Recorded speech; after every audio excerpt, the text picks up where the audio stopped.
Bonjour et bienvenue à French Podcast, l'endroit idéal pour écouter du français authentique et améliorer vos compétences linguistiques. Je suis Catherine. Et moi, c'est Antoine. Ensemble, nous allons explorer des sujets variés, allant de la culture française aux astuces d'apprentissage, le tout dans une ambiance décontractée et engageante. Aujourd'hui, nous allons aborder un problème que rencontrent beaucoup d'apprenants, les trous de mémoire en pleine conversation. Vous savez, ce moment frustrant où le mot que vous cherchez désespérément reste bloqué sur le bout de la langue. Ah, la hantise de tous ceux qui apprennent une langue. On a tous vécu ça, n'est-ce pas? C'est comme si notre cerveau décidait de faire une pause au moment le plus inopportun. Exactement. Alors, comment faire pour surmonter ce blocage et retrouver ces mots plus facilement?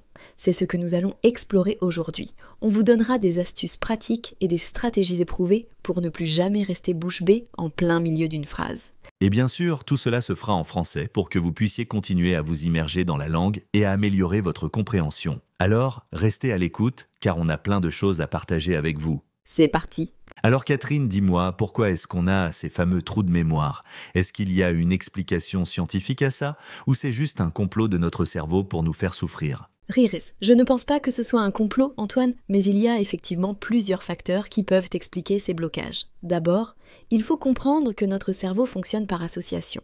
Quand on apprend un mot, on ne l'enregistre pas isolément, mais on le relie à d'autres mots, à des images, à des émotions, etc. Ah d'accord, donc c'est comme un réseau de connexion dans notre tête? Tout à fait. Et plus ce réseau est dense et bien organisé, plus il est facile de retrouver le mot dont on a besoin. Mais si le réseau est lacunaire ou mal structuré, on risque de se perdre et de ne pas réussir à accéder à l'information. Ça se tient. Et quels sont les facteurs qui peuvent perturber ce réseau? Il y en a plusieurs. Le stress, par exemple, est un grand ennemi de la mémoire. Quand on est stressé, notre cerveau se concentre sur la gestion de la menace et met de côté les fonctions cognitives moins urgentes, comme la recherche de mots. Oui, c'est vrai. Quand on est stressé, on a du mal à se concentrer et à réfléchir clairement. Exactement. La fatigue est un autre facteur important. Quand on est fatigué, notre cerveau fonctionne au ralenti et a plus de mal à traiter l'information. Ça aussi, c'est une évidence. Après une mauvaise nuit de sommeil, on a l'impression d'avoir le cerveau embrumé. Et puis, il y a le manque de pratique. Si on n'utilise pas régulièrement un mot, il risque de tomber dans l'oubli. C'est comme un muscle. Si on ne l'entraîne pas, il s'affaiblit. Donc, si je comprends bien, pour éviter les trous de mémoire, il faut gérer son stress, bien dormir et pratiquer régulièrement la langue. C'est un bon résumé, Antoine. Mais il y a d'autres astuces que nous allons explorer ensemble. Parfait. Alors, parlons des stratégies à mettre en place quand on sent que le mot nous échappe. Parce que, soyons honnêtes, même en suivant tous tes conseils, Catherine, ça arrive quand même de temps en temps. Bien sûr. L'idée, c'est d'avoir des réflexes à adopter pour ne pas paniquer et pour essayer de retrouver le mot perdu. La première chose à faire, c'est de ne pas se focaliser sur le mot manquant. Plus on se concentre dessus, plus il nous échappe. Oui, c'est comme quand on cherche ses clés. Plus on est pressé de les trouver, moins on les voit. Exactement. Au lieu de ça, essayez de reformuler votre phrase en utilisant d'autres mots. Souvent, on peut exprimer la même idée de différentes manières. C'est une bonne astuce. Ça permet de ne pas bloquer la conversation et de gagner du temps pour retrouver le mot. Une autre stratégie, c'est de décrire le mot que vous cherchez. Parlez de sa signification, de sa forme, de sa couleur, de son utilisation. Plus vous donnez d'informations, plus vous augmentez vos chances de le retrouver. Ah, c'est comme jouer aux devinettes avec soi-même. En quelque sorte. Et puis, n'hésitez pas à utiliser des mots approximativement. Si vous ne vous souvenez pas du mot exact, utilisez un synonyme, un mot approximativement ou une expression approximativement. Oui, l'important, c'est de ne pas rester bloqué et de continuer à communiquer. Et si vraiment vous ne trouvez pas le mot, vous pouvez toujours demander de l'aide à votre interlocuteur. Dites-lui que vous avez un trou de mémoire et demandez-lui s'il peut vous aider à le retrouver. C'est une option, mais il faut être à l'aise avec ça. Certaines personnes peuvent se sentir gênées de demander de l'aide. C'est vrai. Mais si vous êtes dans une situation informelle et que vous avez confiance en votre interlocuteur, ça peut être une solution efficace.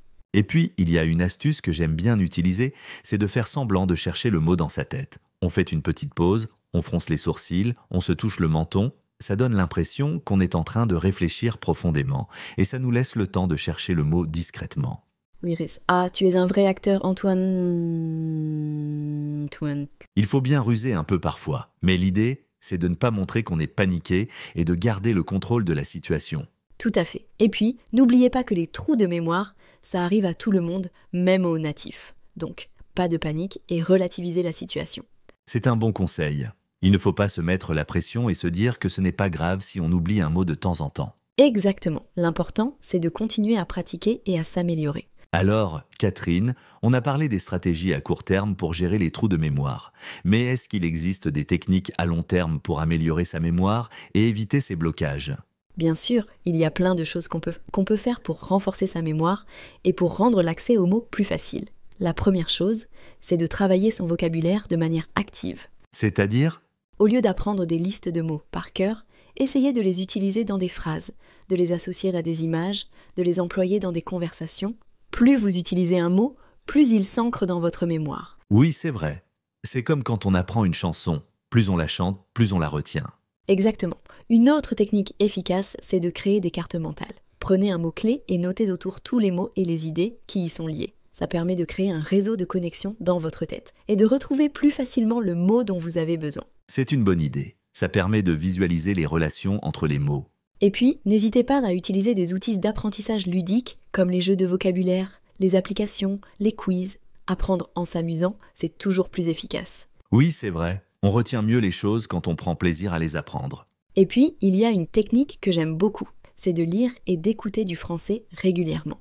Plus vous vous exposez à la langue, plus vous enrichissez votre vocabulaire et plus vous vous familiarisez avec les différentes expressions. C'est un conseil essentiel. Il faut s'immerger dans la langue pour progresser. Et puis, n'oubliez pas de faire des pauses régulières quand vous étudiez. Le cerveau a besoin de temps pour assimiler l'information.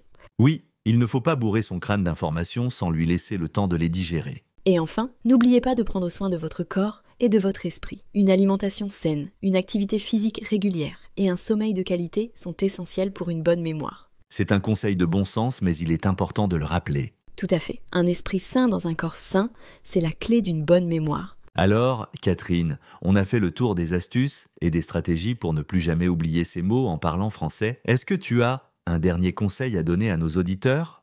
Oui, Antoine. Mon dernier conseil, c'est de ne pas avoir peur de faire des erreurs. Les erreurs font partie de l'apprentissage. Plus vous vous trompez, plus vous apprenez. C'est un excellent conseil. Il ne faut pas se laisser décourager par les erreurs et les difficultés. Et puis, n'oubliez pas que l'important, c'est de communiquer. Même si vous ne trouvez pas le mot exact, essayez de vous faire comprendre. L'essentiel, c'est de maintenir la conversation et de vous exprimer. Oui, c'est vrai. La communication, c'est plus que les mots. C'est aussi le langage corporel, les expressions faciales, le ton de la voix. Exactement. Alors, lancez-vous, parlez français, faites des erreurs, apprenez de vos erreurs et surtout, amusez-vous. C'est le meilleur conseil qu'on puisse donner ? Eh bien, c'est tout pour aujourd'hui. Merci d'avoir écouté French Podcast. Oui, merci à tous. On espère que cet épisode vous a été utile et que vous avez appris de nouvelles choses.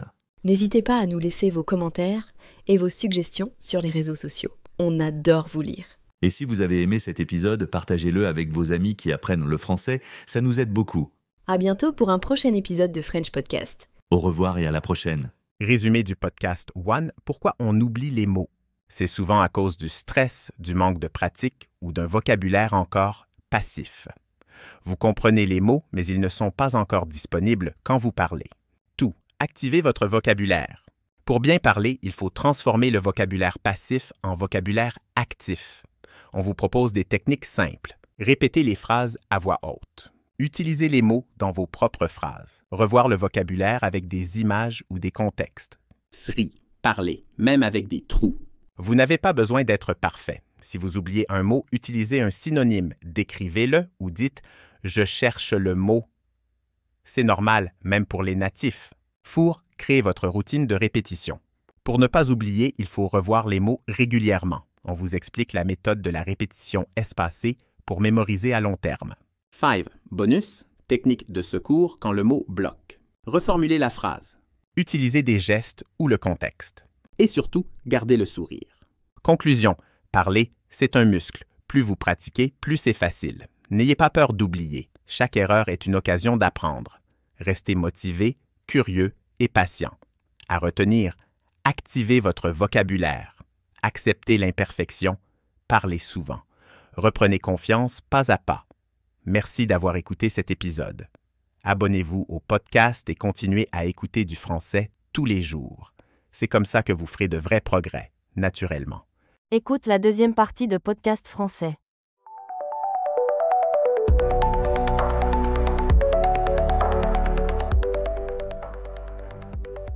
Alors, bienvenue à notre épisode d'aujourd'hui, où nous allons plonger profondément dans l'écoute active du français. Vous savez, l'écoute est vraiment la clé quand il s'agit de maîtriser les nuances de la langue.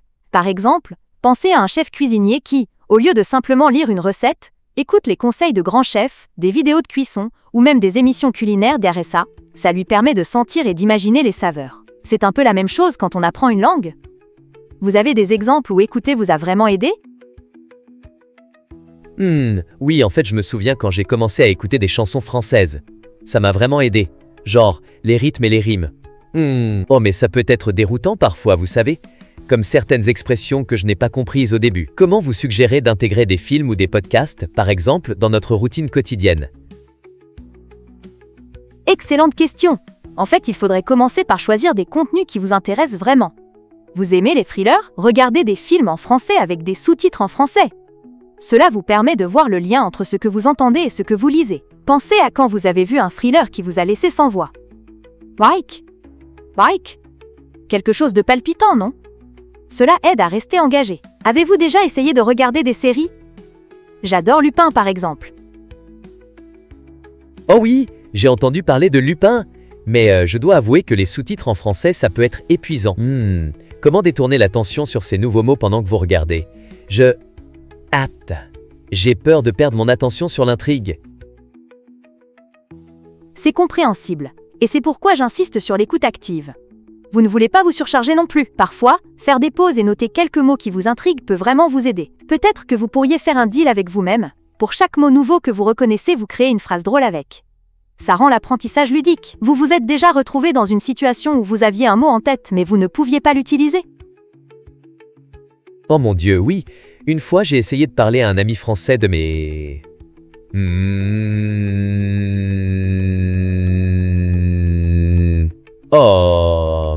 hobby, mais je kiage. Je ne me souvenais plus du mot jardinage. Et Doria, je l'ai appelé la culture des plantes. Doria, c'était si mal. Je me suis senti si perdu. Doria, quel conseil donneriez-vous pour mieux mémoriser ces nouveaux mots en particulier ? La culture des plantes, c'est créatif. Mais je comprends votre frustration. Un des moyens les plus efficaces est d'utiliser des flashcards. Je les appelle mes petits assistants invisibles. Vous pouvez même utiliser des applications comme Anki ou Quizlet qui rendent l'apprentissage amusant. Mais, quelque chose d'encore mieux, c'est de créer des phrases mnémotechniques. Par exemple, imaginez une scène drôle dans votre esprit. Comme un jardinier qui parle à ses fleurs. Avez-vous déjà créé une phrase mnémotechnique ? Non, je n'ai pas essayé ça. Mais j'adore l'idée. Ça pourrait être comme un jardinier qui danse avec ses tomates, rire. Mais sinon, je suis curieux. Qu'en est-il de la répétition ? Comment est-ce que ça aide vraiment à garder ces mots dans ma tête ? La répétition est comme une belle mélodie qui reste en tête. Quand on entraîne notre cerveau à revoir un mot plusieurs fois dans différents contextes, ça l'associe mieux à notre mémoire. Pensez à un musicien qui pratique un morceau encore et encore. Parfois, après des semaines, le mot est là instantanément. Vous avez déjà remarqué que certaines chansons restent coincées dans votre tête ? Oh oui, j'en ai plein. La musique est comme un sort magique pour la mémoire. Mais comment faire en sorte que des mots imprégnés restent à long terme ? Vous avez raison. Essayer d'apprendre des mots sans pratique répétitive, c'est comme construire une maison sans fondation. Pour renforcer ces mots, en parler, les utiliser dans des phrases, ou même les écrire dans un journal fait des merveilles. Et n'oubliez pas de rendre ça drôle. Bodzika. Quoi ? Vous n'avez jamais écrit un journal de vacances avec des phrases farfelues ? Non, mais cela semble tellement amusant. Je devrais essayer d'écrire des histoires absurdes. Avec des fleurs qui dansent. Merci pour toutes ces astuces. Je me sens un peu plus confiant maintenant dans ma quête de vocabulaire. Quelles autres ressources recommandez-vous ? C'est merveilleux d'entendre ça ! Vous avez aussi des applis comme Duolingo et Babbel. Mais rappelez-vous, le meilleur moyen est d'intégrer le français dans votre quotidien. Écoutez de la musique, lisez des livres, peu importe quel genre, et interagissez avec d'autres francophones. Plus vous l'utilisez, plus il devient naturel.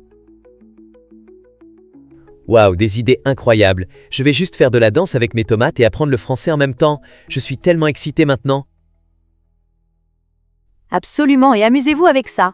L'apprentissage d'une langue doit être une grande aventure, pas une corvée. Prenez soin de vous, et à la prochaine fois mes amis. Je vais faire de mon mieux. Merci encore, j'ai hâte de commencer. À bientôt!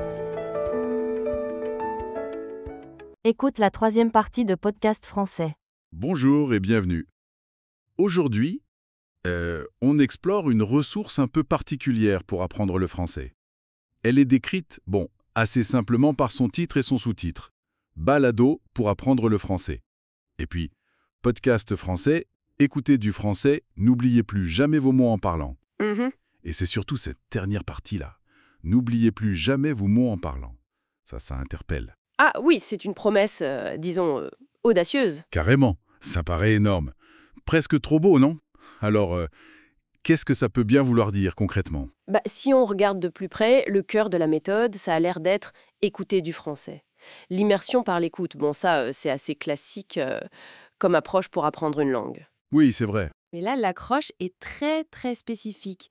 Vraiment sur ce problème, frustrant, de chercher ces mots quand on essaie de parler. Exactement. On sait bien que c'est un obstacle énorme pour plein d'apprenants. On comprend la grammaire, on a du vocabulaire, passif, on va dire. Mais au moment de construire une phrase, paf, ça bloque. Et ce balado, il semble promettre une solution directe à ça. C'est ça, le trou de mémoire en pleine conversation. On connaît tous. Mais la question, c'est est-ce que le simple fait d'écouter, est-ce que ça suffit vraiment pour graver les mots dans la mémoire active, celle qu'on utilise pour parler? C'est une très bonne question. Parce qu'il y a écouter, et écouter, j'imagine, écouter distraitement, ou une écoute plus attentive. Oui, tout à fait, c'est une nuance importante. Le sous-titre, il détaille pas, mais on peut imaginer qu'il ne s'agit pas juste d'avoir du français en fond sonore, Pour que ça ait un impact sur la capacité à parler sans oublier les mots, l'écoute doit sans doute être plus active. D'accord. Peut-être que ce balado, il utilise des techniques spécifiques. Je sais pas, moi, des répétitions espacées, des mots bien mis en contexte, peut-être même des petits exercices intégrés pour forcer le rappel. Intéressant. L'idée, ce serait que l'écoute répétée et attentive de mots, de structures en situation, ça aide à renforcer les connexions dans le cerveau. Pas juste pour comprendre, mais aussi pour produire la langue. Ah oui. C'est pas comme apprendre des listes de mots sortis de nulle part. Là, on entendrait comment les mots vivent dans les phrases, avec la musique de la langue, le rythme. D'accord, ok. Donc, on parle d'une sorte d'entraînement auditif, mais ciblé, c'est ça. Voilà, c'est une interprétation qui tient la route, je pense. Et le format balado ou podcast, c'est vrai que ça s'y prête bien. On peut réécouter, se concentrer sur certains passages. C'est pratique, on peut le faire un peu n'importe quand. Exactement. L'idée, ce serait donc de transformer cette écoute qu'on voit souvent comme passive en un outil actif. Pour muscler sa capacité à parler. C'est ça. Le balado pourrait être une sorte de pont, en fait, entre comprendre ce qu'on entend et pouvoir le dire soi-même, en se focalisant sur la mémoire des mots pour qu'ils viennent plus spontanément. Bon, évidemment, ne plus jamais oublier, ça reste un peu marketing, on est d'accord? Oui, un peu exagéré peut-être. On oublie tous des mots, même dans notre langue maternelle. Mais l'objectif, lui, d'améliorer vraiment la fluidité, de rendre le vocabulaire plus disponible, ça c'est légitime. Et c'est très recherché par les apprenants. Vu comme ça, c'est plus réaliste, oui. Améliorer, c'est déjà beaucoup. Éliminer l'oubli, mais ça souligne bien l'importance d'une écoute bien orientée. Précisément. Et d'ailleurs, ça me fait penser à quelque chose qui va au-delà du vocabulaire pur. Ah oui. Si on écoute régulièrement ce genre de contenu, au-delà de juste mémoriser des mots, qu'est-ce que ça apporte d'autre? Je pense à l'intonation, par exemple, le rythme de la phrase française, la compréhension des expressions toutes faites, les tics de langage même, les aspects culturels qui sont un peu cachés dans la façon de parler. C'est vrai. Cette immersion par l'oreille, même via un podcast, ça pourrait former l'oreille et du coup, indirectement, influencer la manière de parler, la rendre plus naturelle, plus fluide. Mais je vois. Quels sont ces bénéfices un peu moins évidents, ces gains collatéraux qui dépassent la simple récupération de mots? Ça soulève une question intéressante, je trouve, sur l'impact global de ce genre d'outils, C'est une excellente réflexion. L'écoute qui infuserait pas seulement les mots, mais aussi la musique de la langue, comme vous disiez. Une piste vraiment intéressante sur les effets plus subtils de l'immersion sonore. Bon, et bien voilà qui conclut notre exploration rapide de cette promesse intrigante. Merci d'avoir été des nôtres.